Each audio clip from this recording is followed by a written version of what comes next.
Hey Chong, what are you eating? Chi Kueh. Cheesecake? No, Chi Kueh. How can I know what Chi Kueh is? I don't know, some kind of burger.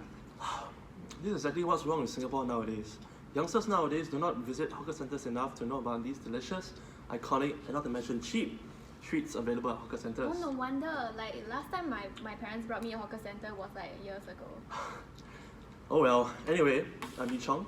I'm Jasmine, and today we'll be presenting on hawker culture. Hawker culture in Singapore is an integral part of the Singapore way of life.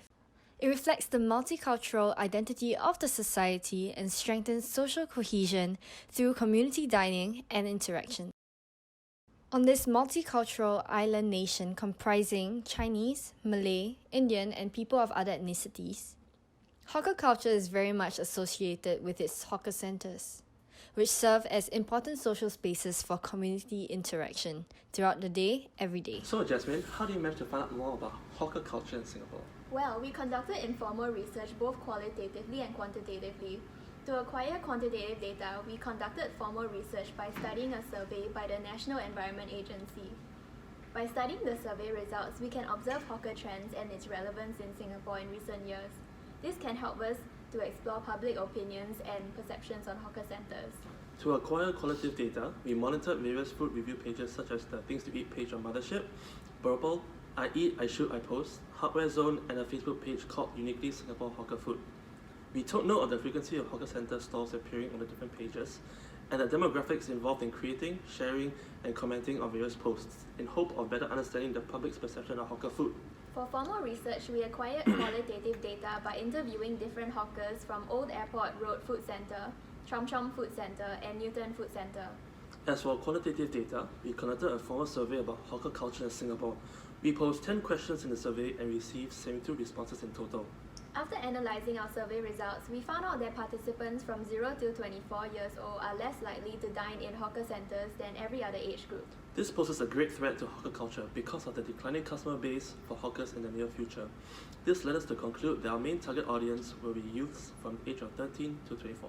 The organisation we have chosen to work with is the Ministry of Culture, Community and Youth. Their aim is to inspire the Singapore spirit by promoting shared values and national identity among youth in Singapore. Since hawker culture is so unique to Singapore and is part of our national identity, we believe that our campaign on hawker culture can work together with the MCCY to achieve common goals such as promoting shared values and national identity. We conducted a SWOT analysis as well. For strengths, MCCY is a government agency dedicated to supporting youth growth, hence they are already working with youth and have many pre-existing and successful initiatives. As for weaknesses, MCCY only targets the youth and not the whole population of Singapore. Also, they already have many other initiatives that involve most of their resources and manpower.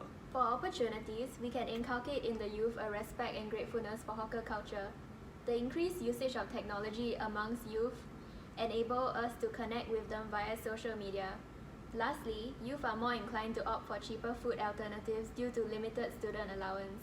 For threats, there are other government-supported organizations that already support hawker culture such as the National Heritage Board and the National Environment Agency.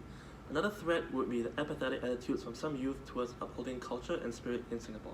Through research conducted, we found that there has been a general decline in hawker culture in Singapore and youth till 24 years of age, as they are less likely to eat at hawker centres than adults. Although 100% of participants would be sad and angry if hawker centres are closed down, 65% would not patronize hawker centre stalls if prices were increased.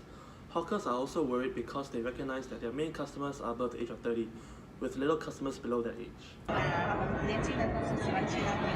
哦，所以年轻人这边都没有 aircon。来这边吃饭，会可能是比较潮一点，他们潮一点，会来做功课，做功课是热也是一个问题啦。这个工作很辛苦，第一点，你要做12个钟以上。According to the National Youth Council Research Report 2018, we found that youths are open to contributing to national spirit and developing Singapore for future generations. However, they are also less likely to visit hawker centres than adults, and are also less likely to post, share, comment about hawker centre food on food sharing websites. This leads us to our problem statement. In Singapore, youth are increasingly less likely to eat at hawker centres, which poses a threat towards Singaporean culture. This is a concern among hawkers and their businesses due to the declining customer base in the near future. Thanks for watching, and now it's time for some coffee. We should get an intern to get some for us, right? Yeah. Oi, intern! Go get us 2 kopi C siu dai. Okay.